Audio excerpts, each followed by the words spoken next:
YouTube channel English with এমসিতে তোমাদের সকলকে স্বাগত। আশা করি সকলেই ভালো আছো। চ্যানেলে নতুন হলে সাবস্ক্রাইব করবে চ্যানেলটিকে।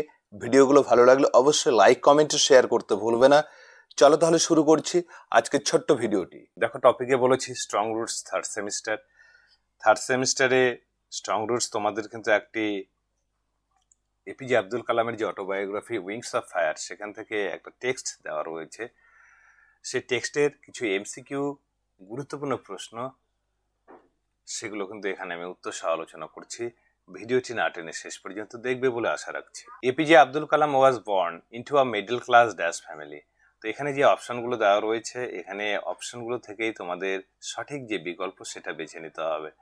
তো আমরা জানি APJ Abdul Kalam was born into a middle class Tamil family, B number সঠিক উত্তর। দ্বিতীয় নম্বরে চলে যাচ্ছি। The birth place of Abdul Kalam was the island town মানে দ্বীপ শহর, অর্থাৎ এপিজে আব্দুল কালামের যে জন্মস্থান, সেই জন্মস্থানটা আইল্যান্ড টাউন অফ কি ছিল? আইল্যান্ড টাউন অফ রামেশ্বরম ছিল। Island town of Rameswaram. Which erstwhile state was Kalam's birth place located মানে অবস্থিত, সিচুয়েটেড, ঠিক আছে? সিচুয়েটেড মানেও কিন্তু অবস্থিত। আর আর্স্টওয়াইল বলতে পূর্বতন বা পূর্বের, আগের। তো পূর্বতন কোন জায়গায় এপিজে আব্দুল কালামের জন্মস্থানটি অবস্থিত, যে অবশ্যই এখানে স্টেট বলা হয়েছে, তো সেটা কিন্তু পূর্বতন মাদ্রাস স্টেট ছিল।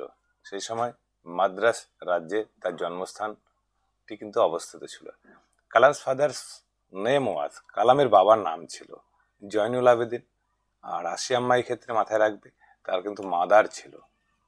Mother of Kalam was Ashiamma and father was Jainul Abedin ছিলেন কালামের বাবা। হোয়াট কোয়ালিটিস বলতে গুণাবলী। Did Kalam's father possess despite his lack of formal education and wealth. Formal education প্রথাগত শিক্ষা, যেটা আমরা সাধারণত স্কুল কলেজে যে পাঠটি আমরা নিই। তো স্কুল কলেজের অথবা তার প্রথাগত শিক্ষা এবং ধন সম্পত্তি বাদ দিয়েও বা এগুলোর অভাব সত্ত্বেও তার কি ধরনের গুণের তিনি অধিকারী ছিলেন, সেটা great cunning and sharpness. Cunning বলতে এখানে ধূর্ততা। Innate wisdom and true generosity of spirit, অর্থাৎ সহজাত জ্ঞান এবং সত্যিকারের তার একটা উদার মনোভাব, অবশ্যই B number. Innate wisdom and true generosity of spirit. বাকি যে অপশনগুলো রয়েছে strictness and technical knowledge, political ambition and pride, অবশ্যই এই দুটি নয়, বি নাম্বার সঠিক উত্তর হয়েছে। 6 নম্বরে লক্ষ্য করো। কালামস মাদার্স নেম ওয়াজ, কালামসের মায়ের নাম ছিল, কি নাম ছিল? আশিয়াম্মা জোহরা রাজিয়া ফাতিমা। কালামস মাদার ওয়াজ আশিয়াম্মা, কালামসের মা ছিলেন আশিয়াম্মা, ঠিক আছে? 7 নম্বরে লক্ষ্য করো। One of Kalam's mother's forebears was bestowed the title dash by the British, it was Rai Bahadur. কালামের মায়ের পূর্বপুরুষ, ফোরবিয়ার্স মানে হলো পূর্বপুরুষকে বোঝানো হয়। তো কালামের মায়ের যে বংশ, সেটা কিন্তু কালামের বাবার চাইতে বেশি ডিস্টিংগুইশ ছিল, এবং ব্রিটিশরা তার মায়ের বংশধরের কাউকে রায় বাহাদুর উপাধি কিন্তু দিয়েছিল। Kalam's ancestral house was built in the middle of the 18th century, early 20th century, 19th century, late 17th century. It was 19th century. The ancestral house of Kalam was made of. Ancestor বলতে কি? পৈতৃক বাড়ি। তো কালামের যে বাড়িটি, সেটা তৈরি ছিল লাইমস্টোন এবং ব্রিক দিয়ে, লাইমস্টোন অ্যান্ড ব্রিক। 10 নম্বরে Kalam's ancestral house was located on the dash street. তো অবশ্যই দেখো, স্ট্রিটের নামে আগে আমরা অন ব্যবহার করে থাকি, তো এখানে যে স্ট্রিটটির নাম ছিল সেটা কিন্তু mosque street. Kalam's describes his childhood as being very secure both socially, politically, emotionally, financially, materially and emotionally. এবং ডি নাম্বার অপশনে আছে physically and mentally. It is materially and emotionally. Kalam's austere father use to avoid, অর্থাৎ কালামের সেই ন্যায়নিষ্ঠ বা নীতিনিষ্ঠ যে পিতা, তিনি অ্যাভয়েড করে চলতেন, তার অবশ্যই জীবন প্রণালীতে এড়িয়ে চলতেন, সেটা necessary expenses, in essential comforts and luxuries, religious discussions, social gatherings. It was in essential comforts and luxuries, Bangla অর্থ অপ্রয়োজনীয় সে আরাম এবং বিলাসিতাকে তিনি কিন্তু পছন্দ করতেন না। 13 নম্বর। Kalam normally ate his meals with his, অর্থাৎ কালাম যে তার খাবার খেতেন সাধারণভাবে কার সঙ্গে? Father, mother, siblings, friends. It is mother, তার মায়ের সঙ্গে কিন্তু খেতেন। কোথায়? Sitting on the floor of the kitchen, তাদের যে রান্নাঘরের মেঝে ছিল সেখানে বসে কিন্তু মায়ের সঙ্গে খাবার খেতেন। 14 নম্বর, where did Kalam sit to eat his meals in the house, at the dining table, on the kitchen floor? অবশ্যই অন দ্য কিচেন ফ্লোর, এখন কিন্তু আলোচনা করলাম। Which leaf did Kalam's mother use to serve him food? কালামকে তার মা যে পাতাতে খাবার দিতেন সেটা কি ছিল? Banana leaf, mango leaf, sal leaf, lotus leaf? It was banana leaf. কলাই পাতায় তাকে কিন্তু খাবার পরিবেশন করা হতো। Which of the following items was not typically part of Kalam's daily lunch? কালামের প্রতিদিনের খাবারে নিচের কোন আইটেম বা উপাদানটি ছিল না? রাইস অ্যান্ড অ্যারোমেটিক সাম্বার অবশ্যই ছিল। আ variety of serve homemade pickles, এটাও ছিল। ফ্রেশ কোকোনাট চাটনি, এটাও ছিল। চাপাটিস অ্যান্ড বাটার চিকেন, এটা কিন্তু ছিল না। তো এখানে দেখো খাবারের মধ্যে কিন্তু তার একটা কি ছিল? সিম্পলিসিটি ছিল। চাপাটিস অ্যান্ড বাটার চিকেন কিন্তু ছিল না। Kalam's father would start his day at 4 AM by reading the namaz. Number C. নাম্বার 18-এ চলে যাও। The coconut grove owned by Kalam's family was about, সেটা কয় মাইল দূরে ছিল? Was about dash miles from their house. 2, 3, 4, 5. It was 4 miles away. How did Kalam's father bring back the coconuts from the grove? Grove বলতে বাগান, অর্থাৎ তাদের সেই যে নিজের নারকেলের বাগানটা ছিল সেখান থেকে সেই নারকেলগুলিকে কিভাবে কালামের বাবা বাড়িতে নিয়ে আসতেন? In a block cart, on a bicycle, tied together, thrown over his shoulder, with the help of labourers. অবশ্যই শ্রমিকদের সাহায্য নিতেন না, সাইকেলেও নিয়ে আসতেন না। Tied together, thrown over his shoulder, তার কাঁধে চড়িয়ে নিয়ে আসতেন, অবশ্যই সেগুলোকে বেঁধে নিয়ে। Number 20, until what age did Kalam try to emulate his father in his own world of science and technology? এখানে কত বছর পর্যন্ত কালাম কি করেছিলেন? বাবাকে অনুসরণ করেছিলেন তার সেই বিজ্ঞান এবং প্রযুক্তির জগতে। তো through out his life, only during his college years, until হি become president, only during his adolescence. তো থ্রু আউট হিজ লাইফ বাবার সেই আদর্শকে তিনি কিন্তু সারা জীবন ধরে অনুসরণ করেছিলেন, যেটা কি ইমুলেট করেছিলেন। The famous Shiva temple which made Rameswaram so sacred to pilgrims was about dash walk from Kalam's house. কালামের বাড়ি থেকে সেটা কত মিনিট দূরত্ব ছিল? 5 মিনিট, 10 মিনিট, 15 মিনিট, 20 মিনিট। এটা কিন্তু অন ফুট, অর্থাৎ পায়ে হাঁটায় কত দূরত্ব ছিল? 10 মিনিট, 10 মিনিট সময় কিন্তু লাগতো যেতে। The locality where Kalam lived was predominantly, যেখানে কালাম থাকতেন মুখ্যত বা প্রধানত সেখানে কারা থাকতো? সেখানে ছিল কিন্তু হিন্দু ছিল, মুসলিম ছিল, খ্রিস্টান ছিল, আর বুদ্ধিস্ট ছিল। তো প্রিডমিনেন্টলি এখানে কিন্তু হিন্দু এবং মুসলিম এই দুটির মধ্যেই ছিল, কিন্তু মুসলিমটা কিন্তু সেখানে বেশি ছিল। Was the high priest of Rameswaram temple mentioned in the text? Strong root যে গল্পটা রয়েছে অবশ্যই এটা কিন্তু একটা কোথা থেকে নেওয়া হয়েছে? উইংস অফ ফায়ার, যেটা 1999 সালে প্রকাশিত হয়েছিল কালামসের আত্মজীবনী। সে আত্মজীবনী থেকে নেওয়া হয়েছে একটা অংশ, প্রথম অংশ। তো পাক্সি লক্ষ্মণ শাস্ত্রী কিন্তু ছিলেন সেই রামেশ্বরম মন্দিরের প্রধান পুরোহিত ছিলেন। Pakshi Lakshmana Sastry was a very close friend of Kalam's father. কালামের বাবার কিন্তু একজন খুব কাছের বন্ধু ছিলেন Pakshi Lakshmana Sastry, the high priest of Rameswaram temple. 25 নম্বর লক্ষ্য করো, Kalam recalls his father and the high priest discussing spiritual matters while rest in. Kalam মনে করতে পারেন তার বাবাকে এবং প্রধান পুরোহিতকে, যারা সেই স্পিরিচুয়াল ম্যাটার্স, আধ্যাত্মিক ধর্ম নিয়ে আলোচনা করছিল বিষয়গুলি। এবং কি পোশাক পরিহিত কি হবে? Western clothes, modern uniform, their traditional attire, white silk রবস।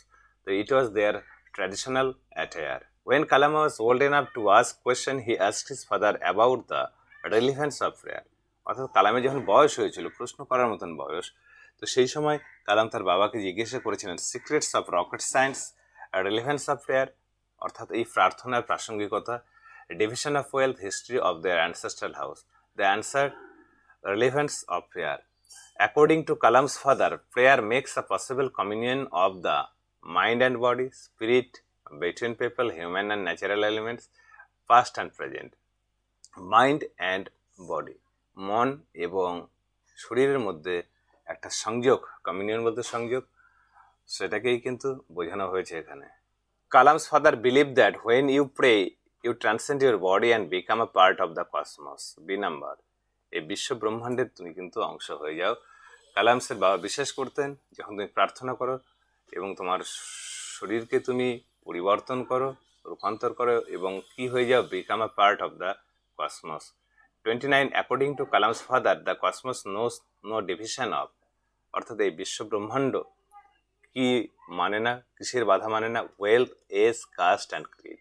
Number C, Kalam's father put complex spiritual concepts in very simple down to earth Tamil, অর্থাৎ বিভিন্ন আধ্যাত্মিক যে বিষয়গুলি সেগুলি কালামের বাবা তামিল ভাষায় খুব সুন্দরভাবে সরলভাবে রূপান্তর করতে পারতেন।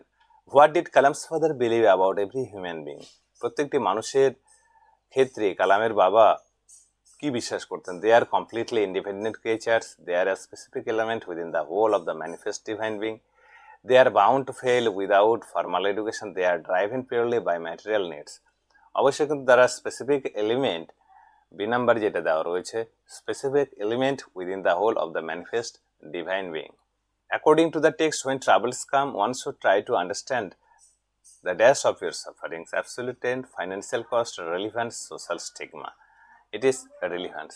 মানুষের জীবনে সমস্যা আসতেই পারে, তো সেই সময় আমাদের এই সমস্যা আসার যে প্রাসঙ্গিকতা সেটা কিন্তু আমাদের মাথায় রাখতে হবে। It is number C. Fill in the blanks, adversity always present opportunities for introspection, এটা কালামের কিন্তু একটা কথা। Adversity always presents opportunities for introspection, যদিও এখানে কালাম ব্যবহার করেছেন কিন্তু মেইনলি কথাটা কিন্তু আমরা কি দেখেছি যে কালামের বাবা এই কথাই বলেছেন আর গল্পে কালাম কিন্তু ব্যবহার করেছেন। ইন্ট্রাসপেকশন বলতে অন্তর্দর্শন, প্রতিকূল অবস্থা আমাদেরকে কিন্তু অন্তর্বীক্ষণ বা অন্তর্দর্শনের সুযোগ করে দেয়। People use to wait for Kalam's father outside the mosque after evening prayers to ask for financial help, অর্থনৈতিক সাহায্যে অফার হিম সুইটস, মিষ্টি প্রদান করতেন, sanctify water for invalids or listen to political speeches. It is number C.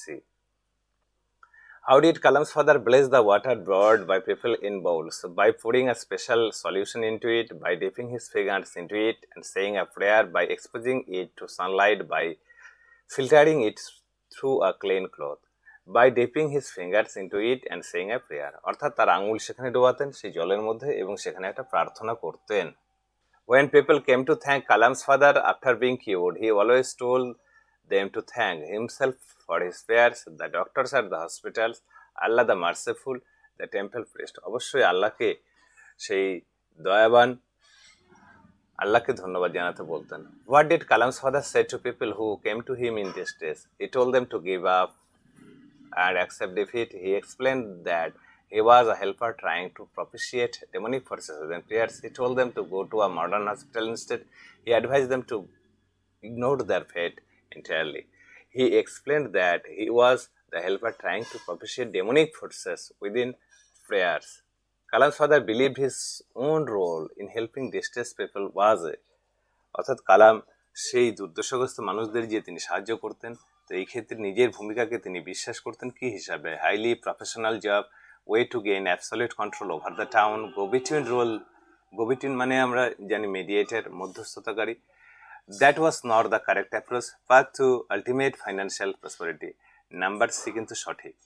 Kalam's father stated that one must understand the difference between a fairy vision of destiny and the vision that enables us to earn more money, overcome all enemies, seek the enemy of fulfillment within ourselves, ignore our day-to-day duties, seek the enemy fulfillment within ourselves. The text Strong Roots is an excerpt extracted from APJ Abdul Kalam's autobiography titled My Experience with Truth, Ignited Minds, wings of fire, the Luminous parks. এখানে APJ Abdul কালামের আত্মজীবনীটির নাম কিন্তু wings of fire and it was published in 1999। একই রকমভাবে এটা বাংলাতে অগ্নিপক্ষ নামে 2001 সালে প্রকাশিত করা হয়েছিল। তো প্রিয় ছাত্রছাত্রী, তোমাদের থার্ড সেমিস্টারের কিছু গুরুত্বপূর্ণ এমসিকিউ প্রশ্নের সমাধান আমি এখানে করে দিয়েছি আলোচনা সহ। আশা করছি ভিডিওটি না টেনে শেষ পর্যন্ত দেখেছো। ভালো লাগলে লাইক, কমেন্ট ও শেয়ার করবে। সঙ্গে থাকার জন্য অসংখ্য ধন্যবাদ।